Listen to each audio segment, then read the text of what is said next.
Got a lot of shit to say, so I'ma do this every day. I'll be writing things until I'm fucking buried in my grave. 6 feet deep under, but my body won't decay. Cause my messages are timeless, so they'll put them on display. Oh yeah, I rap with a certainty, I have a sense of urgency. A message for eternity, for everyone internally. I had some people burning me, but now they fucking learn to see I ain't the one to fuck with, now they looking nervously. And I don't really care what you think of me, respectfully. You can kick rocks if you think you're fucking better, see. I will outwork you, turn you to an enemy. Hurt you so bad that you're gonna need some therapy. I got the motherfucking recipe. I've been cooking up hits, I'ma leave a legacy. You'll be looking small when you're standing right next to me. I'm 5'10", bitch, but I'm 10 feet. Cause I don't give a fuck what you say.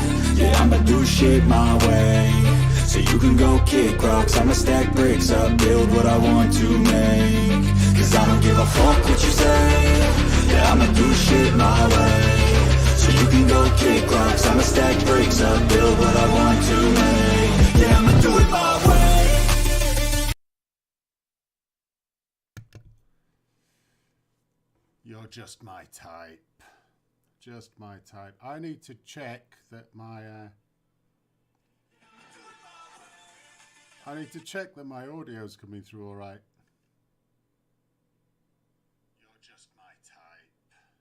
Just my type. I need to check that my... It looks like it is. That makes a change. Rather than me being completely incompetent. I was a little bit bored today and I started looking at some various things, and I started to notice that there seems to be an uptick in false accusations being caught and something happening about them.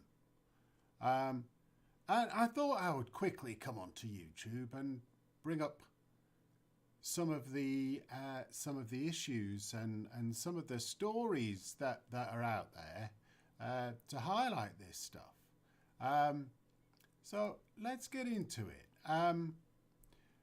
Here is I'm going to show a set of clips. They're only going to be 10, 15, 20 seconds each.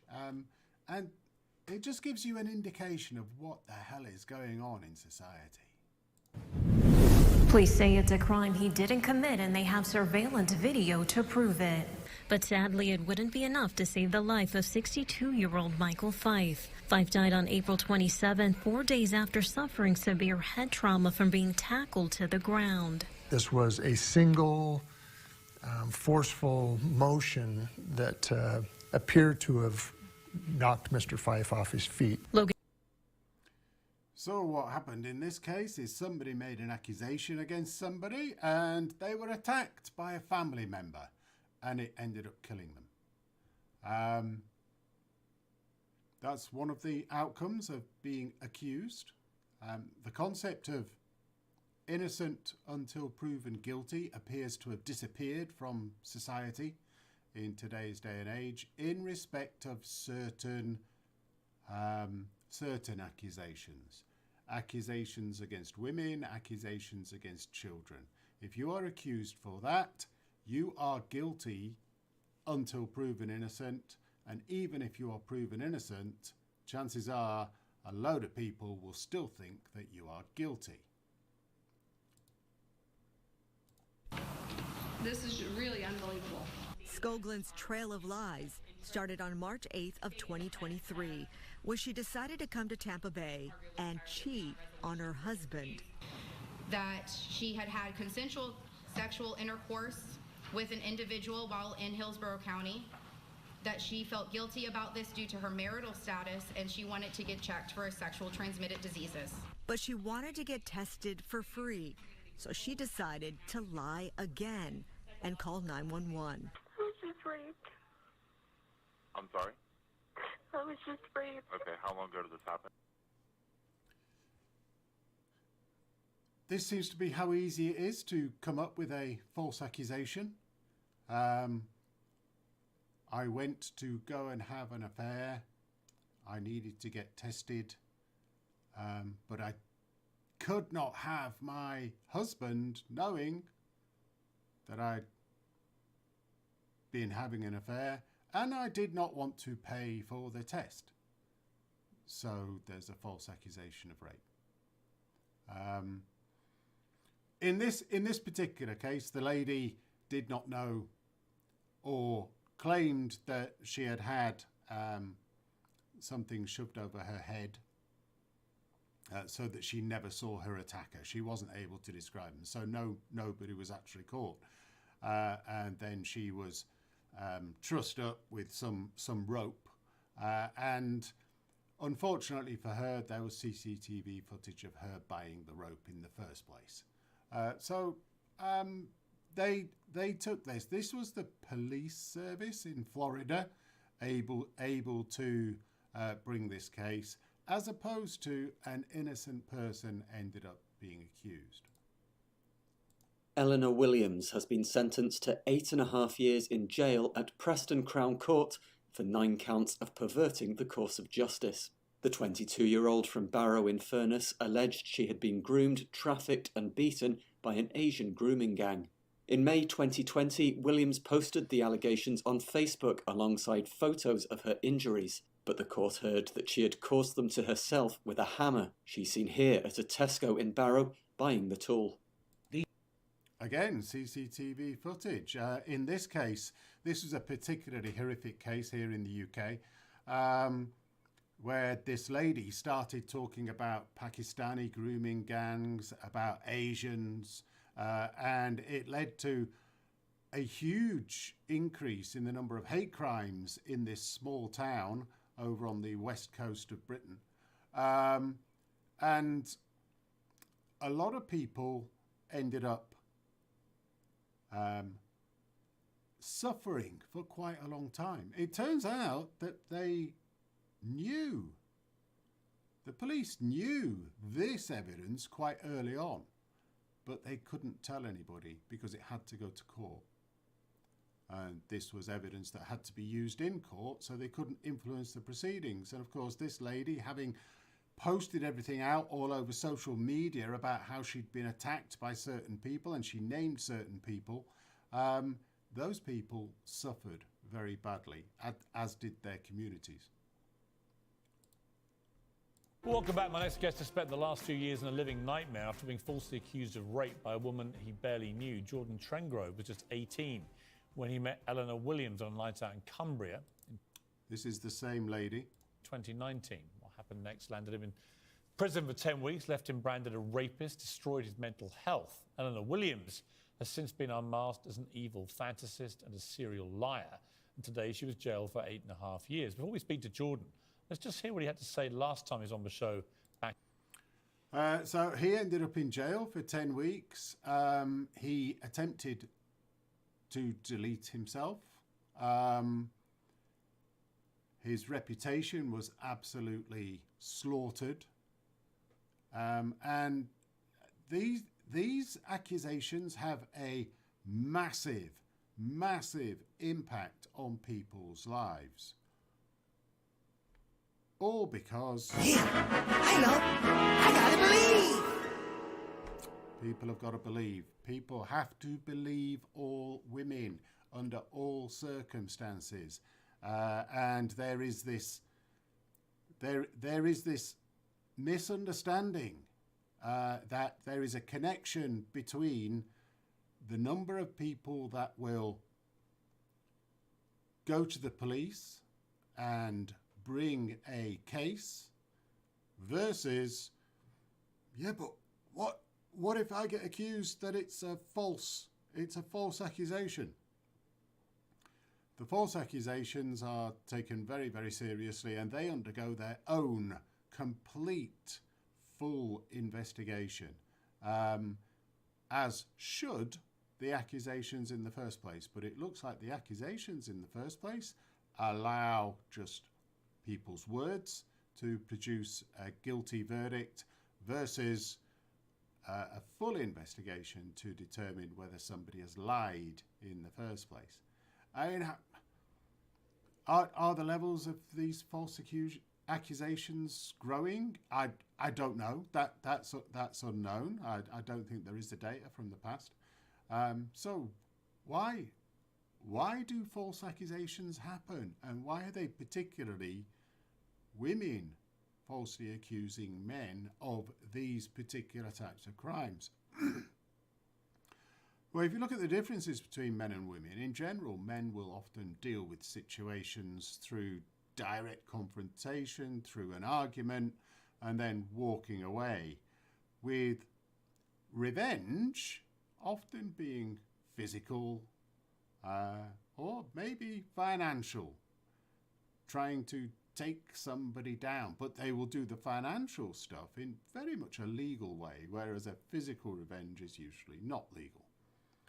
But from what I understand, women's general manager of dealing with such revenge is through reputation damage, using the sort of narcissistic tendencies of gaslighting via social media, telling everybody that so-and-so did something. I mean, that's, if it's incorrect, it's straight libel, it's straight defamation of character.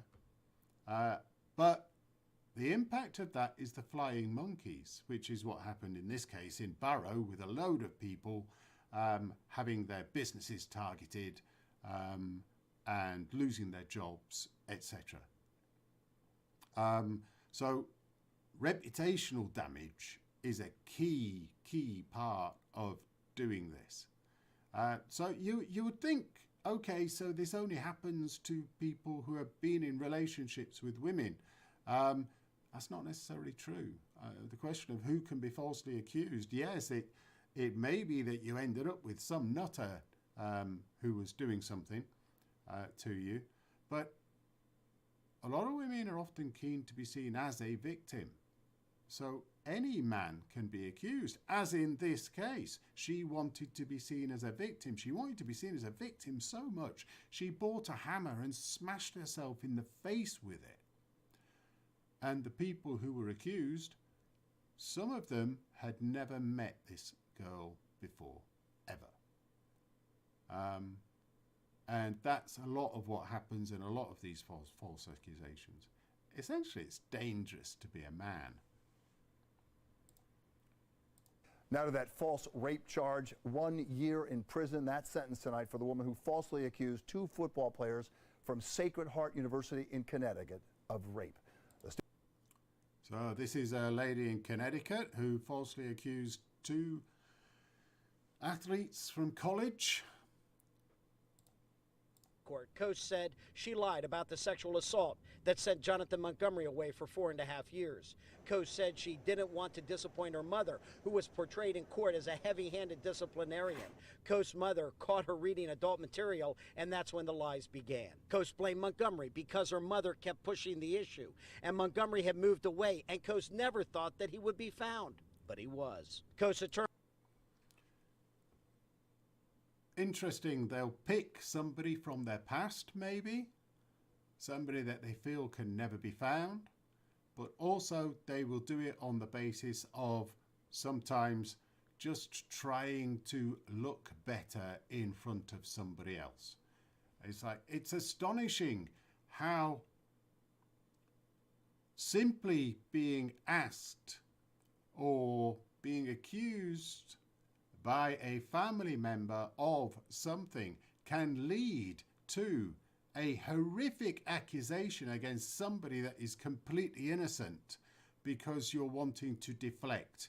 You're showing no accountability, no personal responsibility for anything that you are actually doing. You just want to push it onto somebody else. And these people can end up in prison. In this case, the guy in the Elizabeth Coast case did end up in prison, from what I understand. Christopher Precopia knows what it's like to be accused of a crime he didn't commit. It was terrible. It was heartbreaking. It felt like nobody could believe me.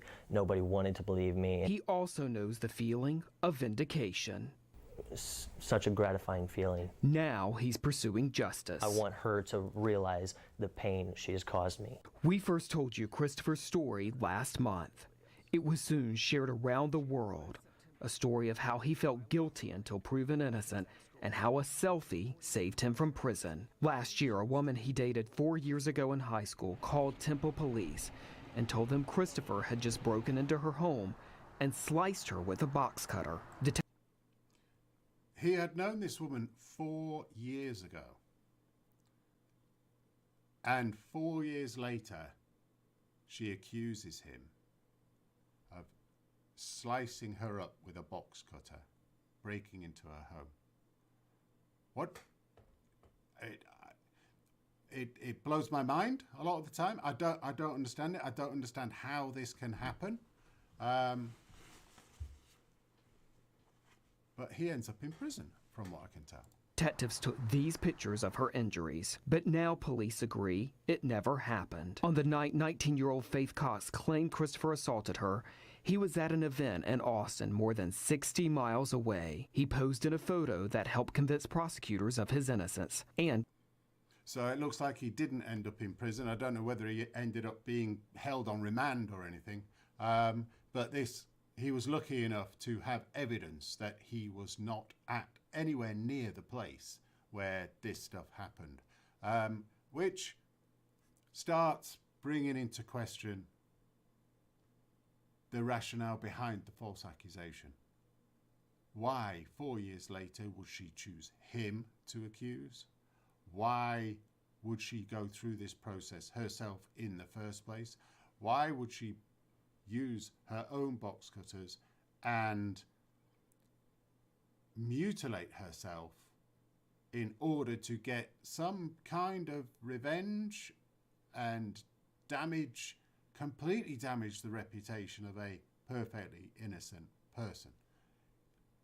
It is very unclear to me what is going through people's minds, and it's very unclear to me whether this type of stuff goes on regularly and can be delivered by anybody against anybody. And gratitude that the members of the Bothell Police Department did such an exceptional job rooting out the truth. This week, Bothell Police released a 56-page report exonerating Mylett of sexual assault. They say a 44-year-old woman came up with an elaborate story that the two of them met online through a sex networking website. She even faked emails and forensic evidence. The emails that she submitted to us after we did the forensics analysis are completely doctored. I think a 44-year-old woman accuses the police chief of a department in America of various amounts of abuse. Why? It's beyond me. I can't comprehend why people would do this. The whole thing was made up. His wife took their breakup to the next level.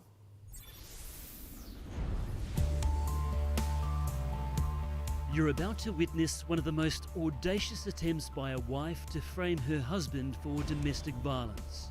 She's dangerous, very dangerous. Watch how this woman astonishingly punches herself in the face, not once, but twice, later telling police her husband bashed her.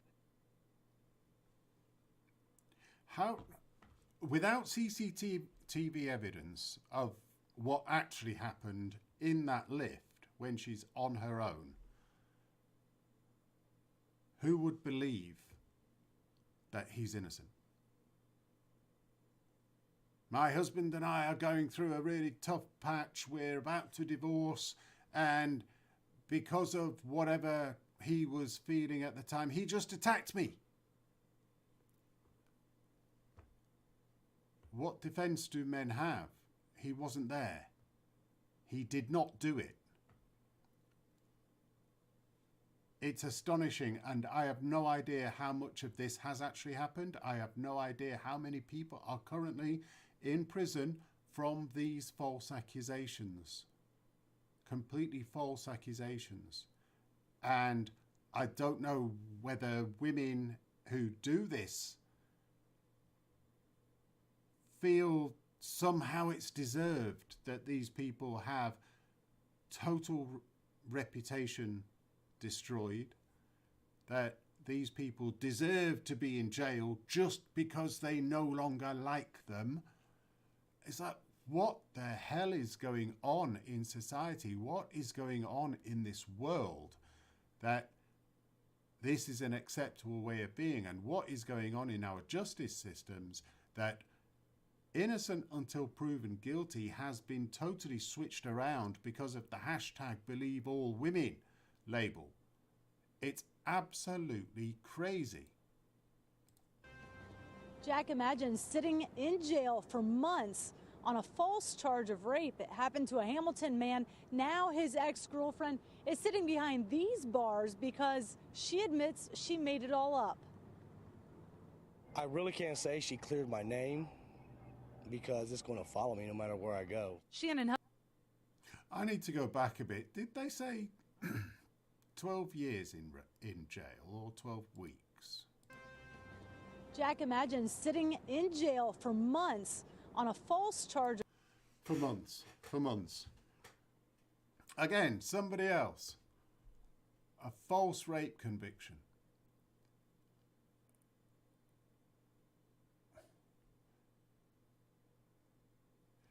There should be something put forward by the feminist groups that absolutely goes against the women who do this.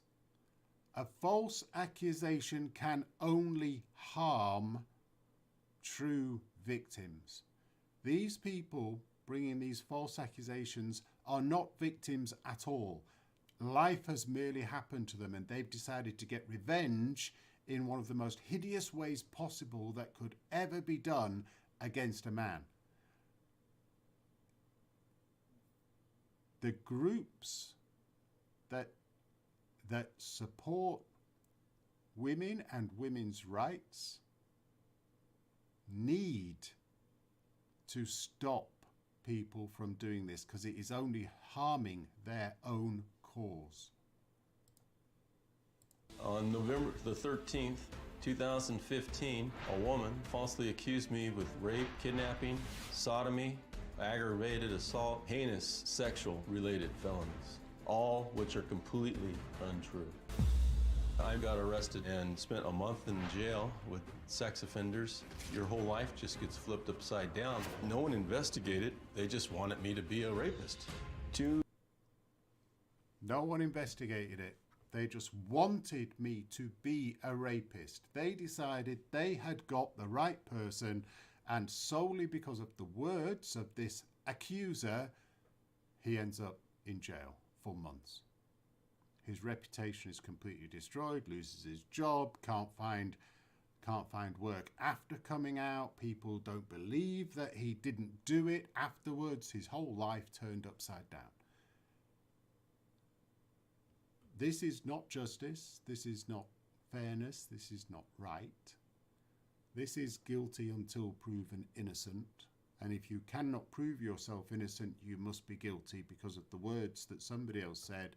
And if there is no evidence that absolutely exonerates the person that is being accused, they will end up being found guilty. When I was a teenager, I ran away from home a lot.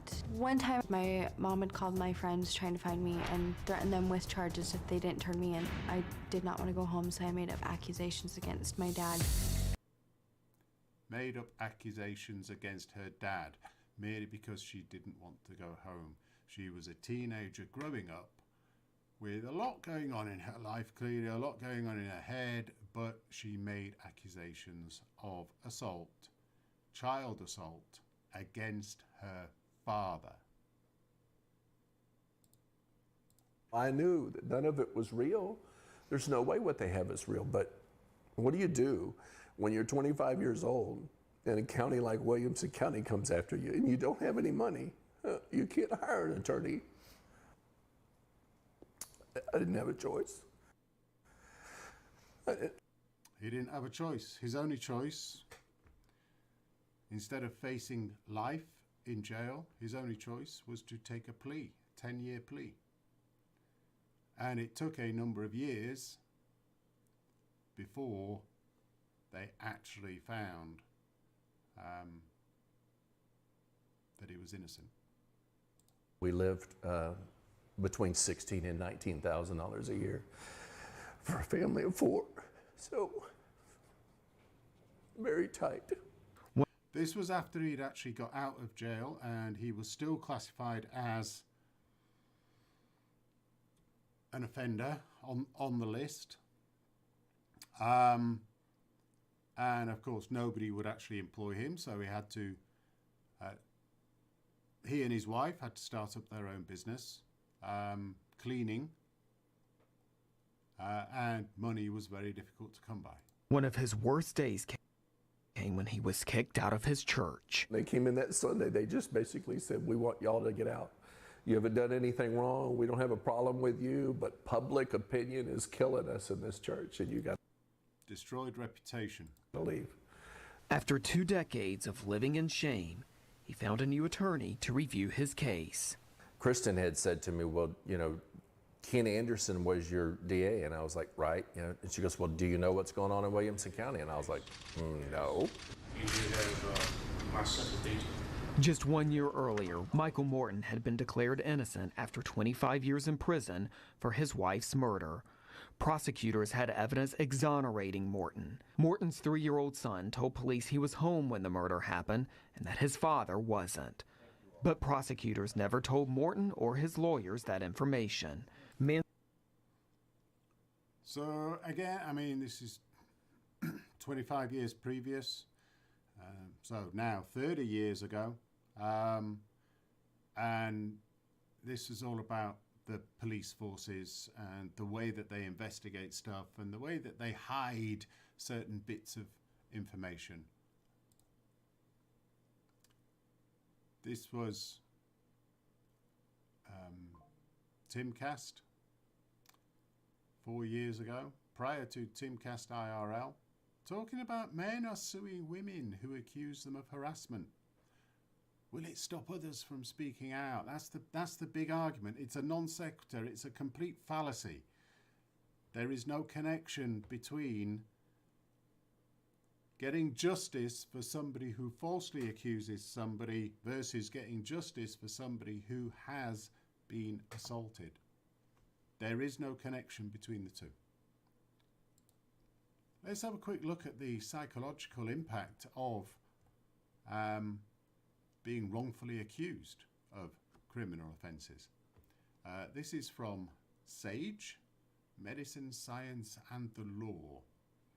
Being wrongfully accused of criminal offences can lead to serious negative consequences to those wrongly accused and their families. A recent study estimated wrongful convictions occur in 6% of criminal convictions, leading to imprisonment. Other research estimates up to 15.5% of all convictions are wrongful. Anecdotal reports of high-profile cases are commonplace in the media, such as the recent cases of footballer Ched Evans, who was wrongfully accused of rape, care worker Gareth Jones, who was imprisoned but later cleared of sexual assault, and teenager Jay Cheshire, who took his own life after being acquitted of rape.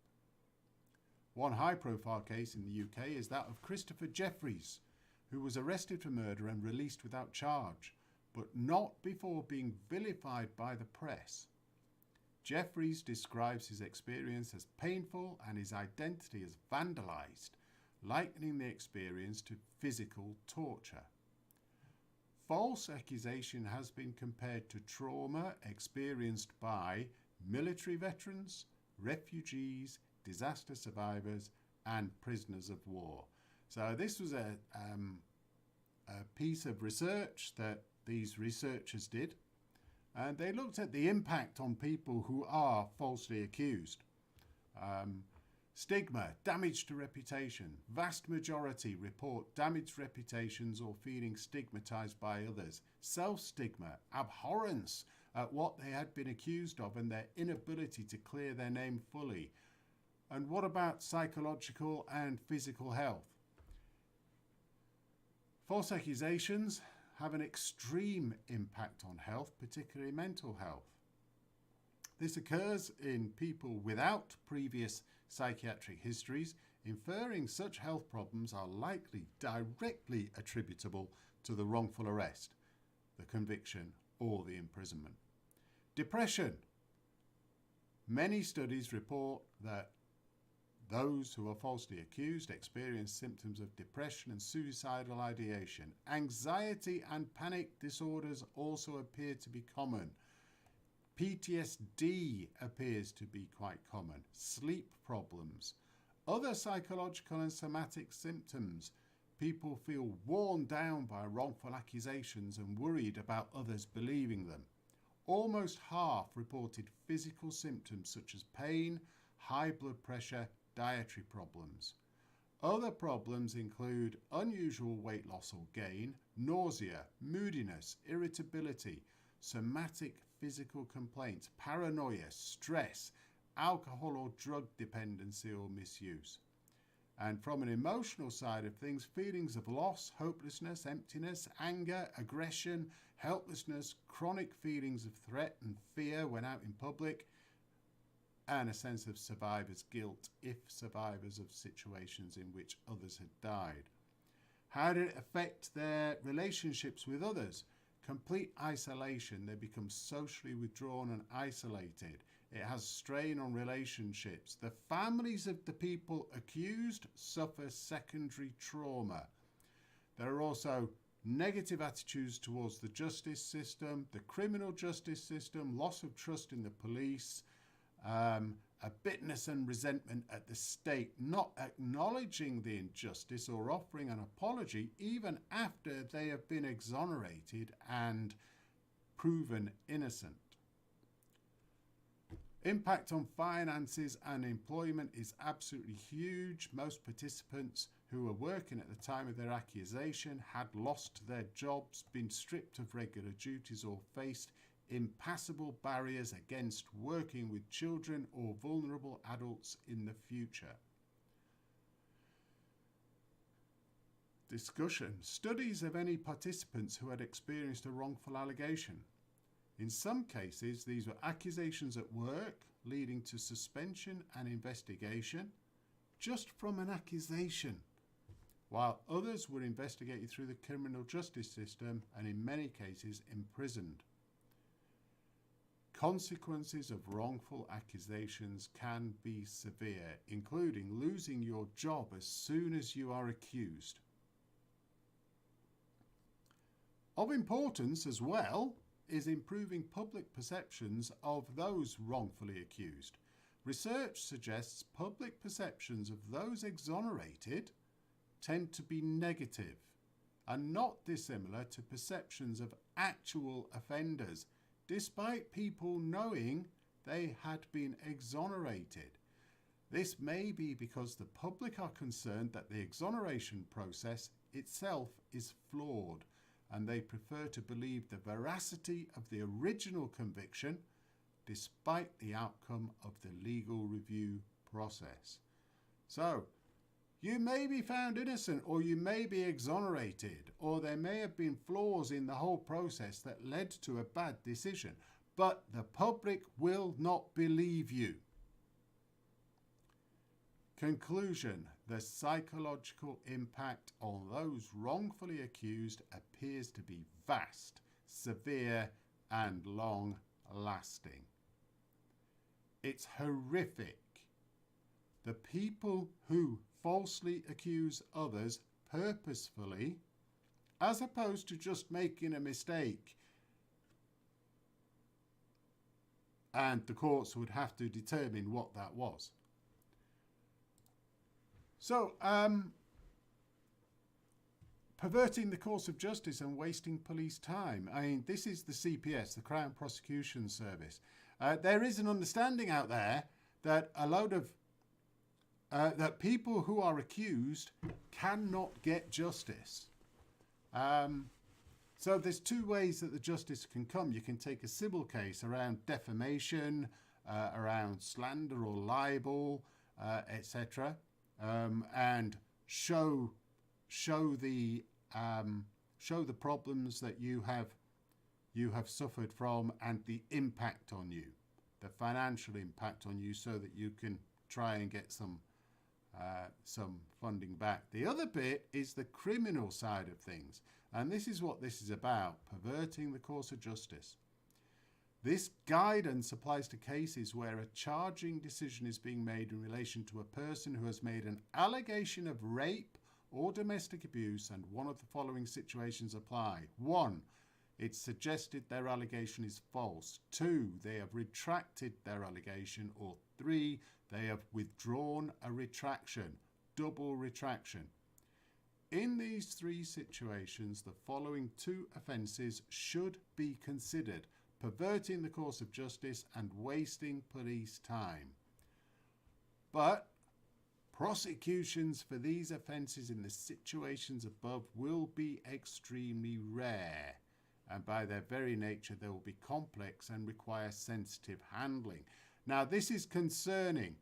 It's clear to me that it is not extremely rare that there are false accusations and that there are people in jail who have been accused falsely, and the person who accused them knew that it was a false accusation.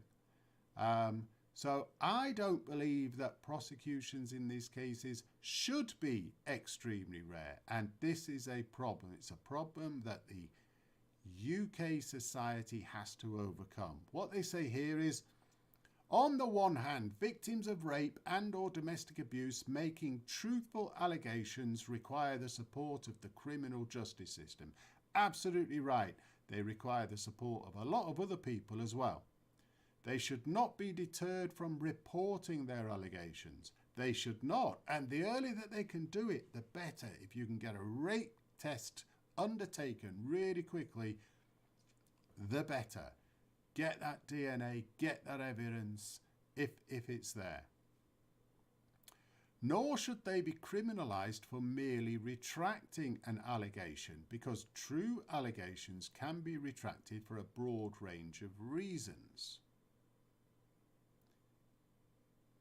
I've no idea what the broad range of reasons would be, why a true allegation of this nature would be retracted, other than you've been threatened, which should be another criminal case against the person who threatened you. Very often, such allegations are made by a person who is vulnerable or in the context of a relationship, often with a protracted and complicated history, all of which is bound to have a bearing on the issues in the case. Okay, so one of the things they said is true victims should not be deterred from reporting their allegations. That is not an argument for going against people and investigating false allegations. Those allegations must be looked into. Allegations of false accusations, false allegations of rape or domestic abuse are horrific and, I've shown, have massive consequences. So it said, on the other hand, false allegations have serious adverse impact on the person accused. This is why these cases must be examined thoroughly by suitably experienced prosecutors who should strike the right balance between ensuring genuine victims are believed, absolutely right, and not criminised, whilst recognising the need to protect the innocent from false allegations. And this is where objectivity must come into it. You cannot be ideologically based as a prosecutor, as a lawyer, and deal with these sorts of accusations and allegations. One of the interesting things is about anonymity. Section 1 of the Sexual Offences Amendment Act 1992 provides for lifelong anonymity for those who allege or are alleged to have been the victim of a sexual offence. That remains. However, a defendant charged with perverting the court of justice, that shouldn't say court of justice, that should say course of justice, I think. A defendant charged with perverting the course of justice or wasting police time in connection with making a false allegation of a sexual offence has no automatic right to anonymity. Absolutely right.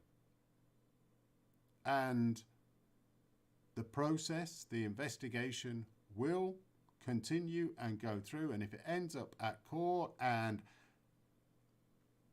the legal system determines that they did not make a false allegation, then that has implications.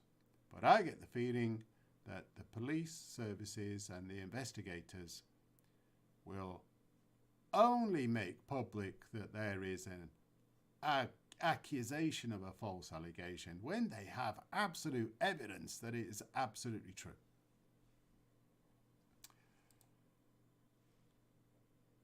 Hashtag believe in women. Believe all women. I believe in you. Maybe not.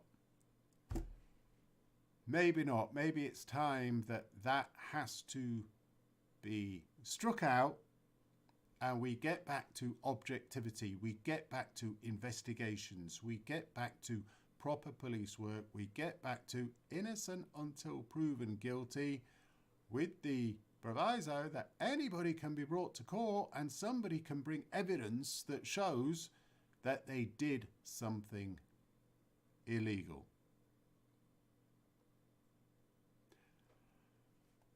Thank you very much for watching. Got a lot of shit to say, so I'ma do this every day. I'll be writing things until I'm fucking buried in my grave. 6 feet deep under, but my body won't decay, cause my messages are timeless, so they'll put them on display. Oh yeah, I rap